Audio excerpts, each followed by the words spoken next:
Use code Datto10 at logi.gg/Datto to save money on your next order from Logitech. Links are in the description, and they should actually work now. My bad. Bungie released 3 new Strand aspects, 1 per class, in Season 21. And I think they're a bit better than people are giving them credit for, so let's talk about them. Titan's Flechette Storm is your new Strand aspect. This is another one of those use your melee while sliding abilities that we've been getting. The first activation makes you jump into the air and does a knockback, and then follow-up activations are going to launch out projectiles that will unravel targets, and you can repeat this for as long as you have melee cooldowns to use. And after some use, this aspect is really fun in the right places. Those who watched my Season 20 build video may be familiar with the Heart of Inmost Light build that I featured. Dranger's Lash works within the build as is, but to me was the most replaceable for a heart setup, since the point of the build is ability spam and not necessarily crowd control and suspensions. Into the Fray gives us melee regeneration when we have Woven Mail, which we should have a very large portion of the time. So we're rotating out the Suspend on Barricade effect for this juiced up version of our melee. How you feel about this build, I think, depends on how you like to play Strand Titan and also what activities you're in. Am I in a hurry to bring a Heart of Inmost Light, hyper-aggressive ability spam setup into Master or GM content, knowing that Strand Titan is arguably the best anti-champion endgame subclass setup? Probably not. Abeyant Leap Titan is incredibly strong, and I usually pair that build with Quicksilver Storm, one of the best primary weapons in the game at this time, where I have plenty of damage to go around. But do I like using this heart setup in lower tier, mid tier, not as stressful content? Absolutely. In fact, it's probably a build that I'm going to be utilizing a lot more in lower level, mid tier, just, for fun stuff. The Abeyant Leap Titan setup is way too slow for stuff like seasonal activities, playlist activities. In that stuff, you just want as much firepower as possible, and with this heart setup, you can chain your abilities nearly non-stop for quite a while, if not forever. But it's not like you couldn't do this with the old setup either, because you could. You have 3 melees to use, plus grapple, and you get to hang on to that suspend from your barricade. So if that suspend needs to stay on your kit for whatever reason, if you just really like it, then you're probably going to avoid the new aspect. But if you want to stay on Strand, but maybe also want to slay out as opposed to just being crowd control all the time, I think it's a lot of fun. You could also just rotate in Shackle Grenade instead of Grapple if you're that desperate for a suspension. I was also somewhat impressed in its Legend Lost Sector performance, although keep in mind that Strand Surge is active here. But if I had full melee charges, I could almost take out an Overload champion, which, yeah, that's not too shabby. This build really excels when you can spam your abilities non-stop, though. It's usable in Legend. I'm sure some Lost Sectors are better than others. Bay of Drowned Wishes, not the greatest. Considering I'm not the biggest fan of these sliding uppercut melee attacks, this one was pretty enjoyable in content that's not supposed to be taken very seriously. You need a good amount of enemies to keep the chain going, but if you can do that, then it's a lot of fun. It's not something I'm really going to advocate for in higher difficulty content, though, Woven Mail or not. It's just not how I feel most people experience or interact with endgame content. Hunters, you have Threaded Specter, where your dodge leaves a copy of you behind, which taunts enemies and will explode when attacked or approached, dealing damage and spawning threadlings. As I said in the Strand preview version of this video, I think the theming of this ability is awesome for Hunters. Plays very much in line with the Hunter vibe. But before I even tested it, I had and still have some concerns. The first concern is that you have to rotate out of one of your current aspects. Now, Ensnaring Slam is non-negotiable at this moment in time. It is a defining ability of Strand Hunter in endgame PvE. Widow's Silk, on the other hand, not as crucial. simply giving you an extra grenade and doing some bonus stuff with your grapple, which has proven itself to be not that vital to the PvE endgame or even mid-tier experience. The grapple part, not the grenade. The grenade's very good. But if we rotate in Threaded Specter, we now have two aspects at odds with each other because Specter does not activate with an Ensnaring Slam. You could counter this by wearing 6th Coyote, which is something I recommend anyway with Strand, but I'm still not that privy to the idea. The next concern is that Threadlings are simply too weak in the endgame to really matter that much, on top of the fact that if you really want some safety, some true safety, you should probably just be an Invis Hunter. Like, if you're wanting that defense or escape potential, it should be through dive bombing or just going Invis, because when things get intense, this is not going to save you all of the time. Invis won't either, but it has a much better chance. And dive bombing is more proactive than reactive, but it's still an option that I think I would rather have in my kit. The big question, though, is, does it actually work? And yeah, it does work, but it's better versus certain targets than others. It also does have a range limit, as tested on by this Unstoppable Ogre. Some targets have difficulty hitting the actual decoy, so it'll hold their attention for as long as the decoy is up. But, like, I mean, I don't know, you look. It doesn't look like the Unstoppable is hitting the decoy at all in this clip. Maybe they're not hitting the target. Maybe the decoy has more health than I thought. Maybe it's both. I don't know. But against targets like champions or even some bosses, it did quite well at being a distraction. Dare I say, went beyond my expectations. It underperforms dramatically against melee enemies for probably obvious reasons. It explodes if anything gets near. So I would try to use it against mid-range enemies to distract them for as long as possible versus using it offensively just to get some free kills on like Thrall or something.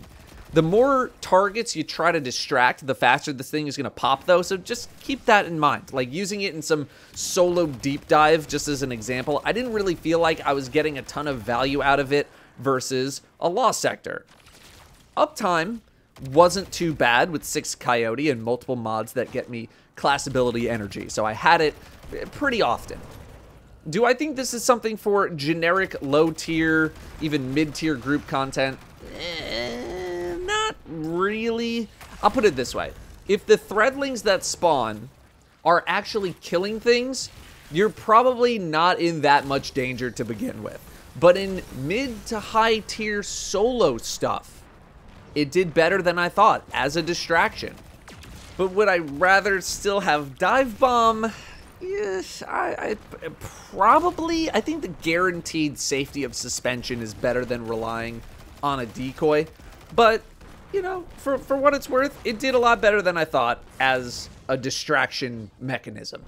And before you ask, no, Radiant Dance Machines don't work the way you want them to work with this aspect. I was also not that crazy about Bombardiers. Dodge leaves behind a little bomb that's going to explode and sever targets. It's fine, but I think I'd rather still run with 6 Coyote, just double up on the dodges and make sure I have as much uptime as possible. Now, PvP, on the other hand, purely anecdotal evidence here because I'm not a great PvP hunter, but because the clone has a nameplate and it pings the radar, it's easy to get baited by the clone around corners, not to mention its area denying capabilities and the Threadling spam. I think people are still getting used to it, so it's pretty strong right now. But then you add in Bombardiers to the mix, and my friends have said that it is both, quote, nuts and is crazy, end quote. So take that for what you will. I am not a hunter PvP expert, but I do know many who are. The Wanderer from the Warlock was the thing I was the most excited about in the previews. But all I've been hearing is how terrible it is, and it is not as terrible as I think people are saying it is. The Wanderer is exactly as described. You pick up a Tangle, you throw it at an enemy, it explodes after a second, it does a suspending AoE. Pretty simple stuff. Now, I know a lot of people have an issue with the cooldown of Tangles, but in the content that I think you're going to be using this in, like Legend or Master Lost Sectors, even Nightfalls, I thought the cooldown was still okay. Although I would not mind at all if Bungie reduced Tangle cooldowns while you have this thing equipped, if that's even a possibility.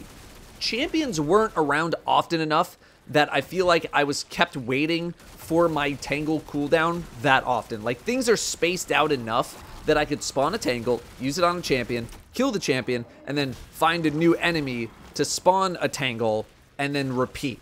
And for me, champions are the main Tangle target. If you're using this on junk tier stuff, then I think that's more of a priority target issue than an issue with the aspect itself.